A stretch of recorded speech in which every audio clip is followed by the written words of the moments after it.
क्या दोबारा से जो है वो पाकिस्तान फिर से एक मिलिट्री बेस्ड कंट्री बनने जा रहा है? यानी कि दोबारा से जो है पाकिस्तान के अंदर जो है क्या वो डिक्टेटरशिप वापस आने वाली है। यानी कि एक तानाशाह वाली जो सरकार है फिर से वो आने वाली। क्योंकि अगर हम लॉन्ग हिस्ट्री देखें पाकिस्तान की तो उनके लॉन्ग हिस्ट्री में जो है ये काफ़ी कॉमन रहा है। वो ना ही सिर्फ अपने देश में जो है इस सब चीज़ों के लिए चर्चाओं में रहते बल्कि in the whole world they only know for two thing, either their military dictatorship और आइदर देयर टेररिज्म। इसके अलावा जो है उनकी कंट्री में जो है और कुछ हो नहीं पाता है। या तो वो टेररिज्म करते हैं या तो उनकी जो है मिलिट्री डिक्टेटरशिप जो है वापस सत्ता में आती है। भले ही वो अभी जो, क्योंकि अभी फिलहाल जो पाकिस्तान में एक ऐसा इंसिडेंट हुआ है ना, आपको इंसिडेंट सुन के ये लगा होगा कि मैं इस्लामाबाद में जो बम अटैक हुआ मैं उसकी बात कर रही हूँ। मैं उस इंसिडेंट की बात नहीं कर रही हूँ, मैं यहाँ दूसरे इंसिडेंट की बात कर रही हूँ। मैं कॉन्स्टिट्यूशनल अमेंडमेंट वाले जो इंसिडेंट हुआ है मैं उस इंसिडेंट की बात कर रही हूँ। अभी रिसेंटली जो कॉन्स्टिट्यूशनल अमेंडमेंट हुआ है पाकिस्तान के अंदर, उसमें इस तरीके के प्रावधान आए हैं जिसको लेकर के जो हम वहाँ पे खुद अपने आप को डेजिग्नेट करने वाले जो वहाँ के फील्ड मार्शल आसिम मुनीर, वो कहा जा रहा है कि वो पाकिस्तान के जो बहुत जल्दी प्रेसिडेंट बन सकते हैं। आई डोंट नो फ्यूचर क्या भी होल्ड करता है, बट चीज़ें जो है उनके फेवर में ही होती है। और चीज़ें जो है बहुत सारी ऐसी बहुत सारे ऐसे इंसिडेंट हो चुके हैं जिसके बाद से जो है चीज़ें उनके फेवर में तो दिख ही रही है। मुनीर के बात करने के साथ साथ पहले आसिम मुनीर से पहले जो वहाँ के आर्मी चीफ थे जनरल बाजवा, उनके भी बड़ी चर्चाएं इस तरीके की हो रही थी कि बट ऐसा हुआ नहीं उनके केस में। उससे पहले भी अगर हम समय से पहले जाएं तो उससे पहले जो है Pervez Musharraf, one of the finest examples in the history of Pakistan military dictatorship. किस तरीके से वो जो है आर्मी चीफ थे, उसके बाद से उन्होंने मिलिट्री डिक्टेटरशिप में अपनाया अपने आप को और अपने आप को जो वहाँ का प्राइम मिनिस्टर ही डिक्लेयर कर दिया। तो लॉन्ग हिस्ट्री रहा है पाकिस्तान के जो इतिहास का, ये बहुत ही जो है पुराना सच रहा है, जो कि उनके इंडिपेंडेंस से जो है सीन्स अब तक जो है वो कंटिन्यू होते आ रहा है। और कब तक कंटिन्यू होगा ये इसको जो प्रेडिक्ट नहीं किया जा सकता। और ठीक अभी फिलहाल जो पाकिस्तान में जो दोबारा यही हुआ है, पर आपको ये लगा होगा कि पर कोई भी ऐसी न्यूज़ ही नहीं आई कि कोई वॉर हुआ, कोई ब्लडशिप हुई। No, nothing. क्योंकि पाकिस्तान इस बार जो है एक नए तरीके से जो मिलिट्री डिक्टेटरशिप के रूल पर जा रहा है। एंड वो ना ही कोई वॉर है, ना ही कोई लड़ाई है, कुछ भी नहीं। जस्ट सिंपली एक कॉन्स्टिट्यूशनल अमेंडमेंट हो रहा है। बहुत ही नई चीज़ है जो पाकिस्तान जो है पूरे वर्ल्ड में जो है एक सेट करने वाला है, एंड वो है constitutional amendment dictatorship in front of the world. आपको भी लगा होगा कि कॉन्स्टिट्यूशनल अमेंडमेंटशिप क्या होता है और ये डिक्टेटरशिप उसके साथ ऑफ कोर्स होता है। और पाकिस्तान है जो इस तरीके के नए ट्रेंड्स जो है 21st सेंचुरी में जो है वो सेट कर रहा है to have new type of dictatorships with constitutional amendment. Actually recently जो पिछले वीक जो है पाकिस्तान के अंदर जो 27 कॉन्स्टिट्यूशनल अमेंडमेंट्स हुआ, और इस अमेंडमेंट्स के अंदर जो है वहाँ के सुप्रीम कोर्ट भी जो कि काफ़ी ज़्यादा एक फ्री स्ट्रक्चरल बॉडी वहाँ पे माना जाता है, जबकि ना ही किसी पॉलिटिकल फेवर में जाती है ना ही किसी आर्मी फेवर में जाती है। वो जो है अपनी चीज़ों को जो बहुत ही सटीक तरीके से बताती है, वहाँ की चीज़ें ऐसी कही जाती है। तो वो जो है उसके पावर्स को जो है इस अमेंडमेंट के तहत जो है वो कम कर दिया गया है। And at the same time उनके पावर्स को जो बहुत सारे पावर्स को लेकर के जो एक अलग एपेक्स बॉडी बनाया गया सुप्रीम कोर्ट से ऊपर, और उस बॉडी का नाम दिया फेडरल कॉन्स्टिट्यूशनल कोर्ट जो है उसका नाम दिया गया है। उसके खुद जो है चीफ जस्टिस होंगे जिसको जो अपॉइंट किया जाएगा कमेटी के अंडर, एंड वो जो है फंडामेंटल केसेस देखेगी। देन आपके जो है कॉन्स्टिट्यूशनल ड्यूटी से रिलेटेड का जो है वो केसेस देखिए। बेसिकली बहुत सारी चीज़ें जो सुप्रीम कोर्ट वहाँ की करती थी वो जो है अब ये फेडरल स्ट्रक्चरल कोर्ट करेगी वहाँ की। मतलब बहुत सारी चीज़ों को जो है लेजिटिमाइज कर दिया गया है। And this is not only the one thing.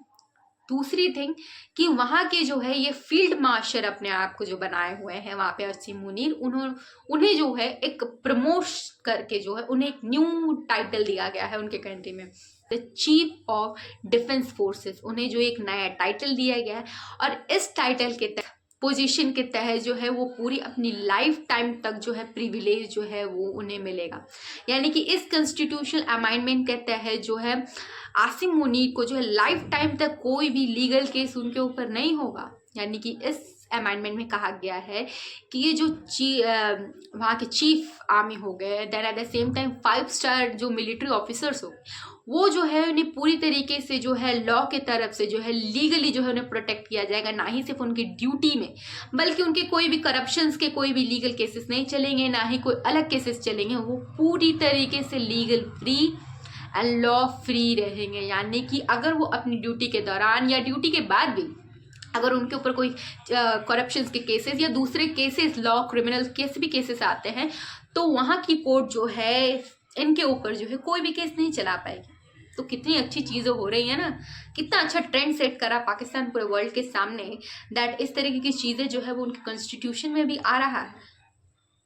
And they are setting a new trend in front of the world to all the dictators, that how they can be a dictator under a democratic country, that how can they be a dictator under by doing a constitutional amendment inside their own country। और इस तरीके की चीज़ें जो वहाँ के लोग भी शायद अब समझ ही चुके हैं। बट एक्चुअली वहाँ के चीफ जो वहाँ के, अब तो उनका पोजीशन भी बढ़ चुका है, chief of defence forces Asim Munir जो है बहुत अच्छी तरीके से जो है वो जानते हैं।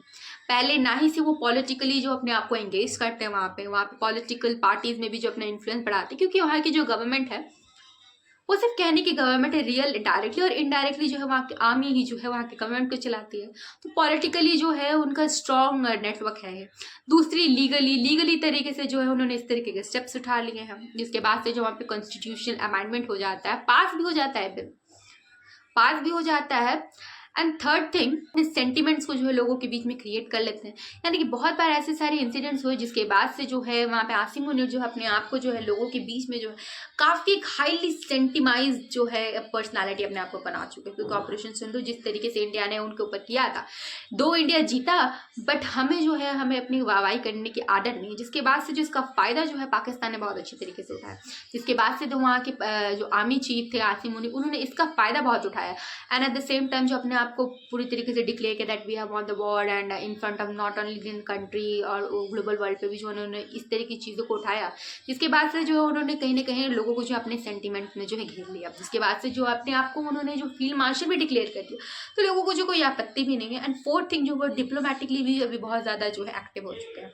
आप कोई भी बड़ी मीटिंग देखें वहाँ के प्राइम मिनिस्टर नवाज शरीफ की किसी भी लीडर्स के साथ, भले वो डोनाल्ड ट्रम्प के साथ हो, भले वो शी जिनपिंग के साथ हो, भले वो रशिया के व्लादिमीर पुतिन के साथ हो, भले वो इजिप्ट के प्राइम मिनिस्टर के साथ हो, प्रेसिडेंट के साथ हो, एंड टर्की के प्रेसिडेंट के साथ हो, हर एक मेजर इवेंट्स में, हर एक मेजर मीटिंग में जो है आसिम मुनीर जो है बड़े बड़े ग्लोबल लीडर्स के साथ नवाज शरीफ के जस्ट बगल में जो है देखे हैं।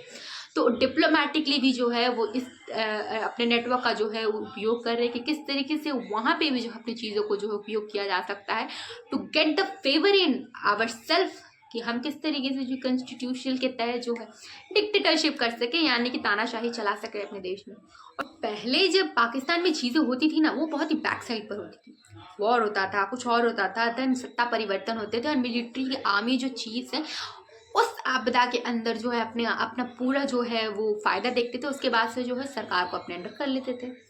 बट आसिम मुनीर कुछ नया कर रहे हैं, कुछ नया ट्रेंड कर रहे हैं, क्योंकि उन्होंने सोचा क्या पता ये 21st सेंचुरी है, बहुत ही नई नई चीज़ें हो रही है, AI डेवलपमेंट हो रहा है, कुछ और डेवलपमेंट हो रहा है, तो पाकिस्तान भी क्यों ना है पूरे वर्ल्ड के सामने जो एक नया ट्रेंड सेट कर दे in terms of having a democratically military government in the country. And of course इन चीज़ों से जो है नवाज शरीफ को तो कोई फ़ायदा होने वाला है नहीं, वहाँ की गवर्नमेंट को तो कोई फ़ायदा होगा नहीं, वहाँ के लोगों को तो फ़ायदा होगा नहीं, वहाँ के सुप्रीम कोर्ट को तो कोई फ़ायदा होगा नहीं। ऑफ कोर्स ये किसका फ़ायदा होगा? वहाँ के आर्मी चीफ का ही फ़ायदा होगा, वहाँ के चीफ ऑफ डिफेंस फोर्सेस का ही फ़ायदा होगा। वहाँ पे ऑफ कोर्स किसका फ़ायदा हो सकता है? आसिम मुनीर के अलावा और तो कोई फ़ायदा दिखता नहीं है। इस बार वही चीज़ जो है अपनी चीज़ों को जो है वो कंटिन्यू कर रहे हैं, क्योंकि से जो है ऊपर आज तक वो जो है since independence they have not came upon a very long way and they are comparing with us with a country like India. I think हमारा उनका कोई कंपैरिजन ही नहीं है हमारे साथ। हम कहाँ वो कहाँ, हमारा जो है आजकल कंपैरिजन अगर करना भी है ना, हम टॉप 5 चीज़ों में आते हैं किसी भी चीज़ में। आप इकोनॉमी में बात कर लीजिए, आप इन सेंस ऑफ एवरीथिंग बात कीजिए, हमारा जो कंपैरिजन हो ही नहीं सकता उनके साथ, क्योंकि उनका स्टेटस ही नहीं है कि हमसे वो कंप्लीट कर सके, हमसे जो है हमारा कंपैरिजन हो सके उनका। हम जो आजकल हर एक चीज़ में जो है अपने आप को टॉप 5 में प्रेजेंट कर रहे हैं। Since independence we have taken a very long way, we have taken very long steps, but where they are They are standing a very long miles from all of us. So I don't think that we need to have a comparison with all of them.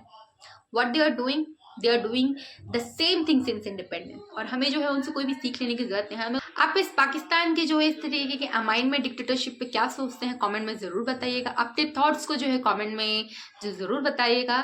मेरे video अगर आपको अच्छा लगे तो like share comments and subscribe ज़रूर करिएगा। नमस्ते।